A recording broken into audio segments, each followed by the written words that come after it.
Hii ni ziara ya kwanza kabisa ya Rais wa Jamhuri ya Muungano wa Tanzania Dr. Samia Suluhu Hassan ambaye ameifanya kuelekea Falme za Kiarabu, na kule anaenda kukutana na majukwaa mawili makubwa ambayo naweza kusema ndo yanashikilia masuala ya uwekezaji mkubwa Afrika kwa ujumla. Na mkutano wa kwanza ambao anaenda kukutana nao au jukwaa la kwanza ni World Africa Investment Summit. Huu ni mkutano wa wawekezaji wa Afrika ambao inakutanisha wawekezaji na viongozi wa mataifa mbalimbali. Lakini mkutano wa pili ni mkutano wa dunia wa serikali, na mkutano huu unakutanisha watunga sera na wamiliki mitaji. Kama unavyojua, dunia kuna watu ambao kazi yao ni kuwekeza tu dunia, na wanaangalia fursa ziko wapi. Na sasa je, inatija gani kwa Watanzania ama kwa Tanzania kwa ujumla? Tunajua serikali yoyote inatafuta fursa za uwekezaji. Mkutano wa dunia wa serikali unakutanisha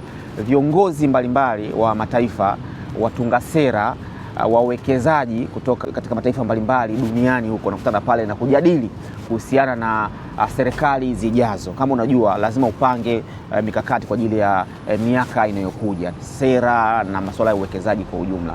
Sasa kwa ujumla mkutano huu umekuwa una tija ya namna hiyo. Sasa kwa Tanzania, tunajua Tanzania imekuwa na mwendelezo wa kiuwekezaji katika nyanja mbalimbali, tukianzia miundombinu, na wao wawekezaji katika hii mkutano, wale washika pesa wanaangalia vitengo hivi, masuala ya miundombinu. Nchi yako ina miundombinu ya kutosha ili uvutie wawekezaji? Tukirudia kwenye miundombinu, Tanzania tukiangalia kwenye upande wa barabara, kila sehemu inapitika, lakini uwekezaji mkubwa wa reli ya SGR ni tobo kubwa sana, si tu kwa Tanzania, Afrika sana, na hiyo ni opportunity kubwa ambayo kila taifa inaitaka iwe nayo. Na sasa hivi umeona reli ya kisasa SGR imeanza kusafirisha mizigo, na kuna bandari kubwa ambayo sasa hivi inapokea mizigo kwa kiasi kikubwa kupitia DP World. So ina maana jukwaa hii Dr. Samia Suluhu Hassan anaenda kupresenti ufanisi ama miundombinu na usafirishaji wa mizigo, itamana anaenda kufungua fursa zaidi. Sasa turudi kwenye issue ya umeme, nishati, na hiyo ni opportunity kubwa ambayo kila taifa inaitaka iwe nayo. Nyingi za Afrika zina changamoto za nishati, lakini sasa hivi Tanzania tukizungumzia bwawa la Nyerere, ile bwawa ambalo sasa hivi linazalisha zaidi ya megawati 2000 ambao ni umeme mwingi sana, ambao pia serikali ya Tanzania inaweza kaamua kuuza kwa nchi jirani.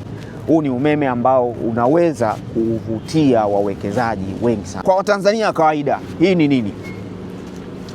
Tukivutia wawekezaji kupitia mikutano hii, wawekezaji wakija kutamani kuja kuwekeza Tanzania, kwanza tukiangalia hii reli ya SGR namna ilivyo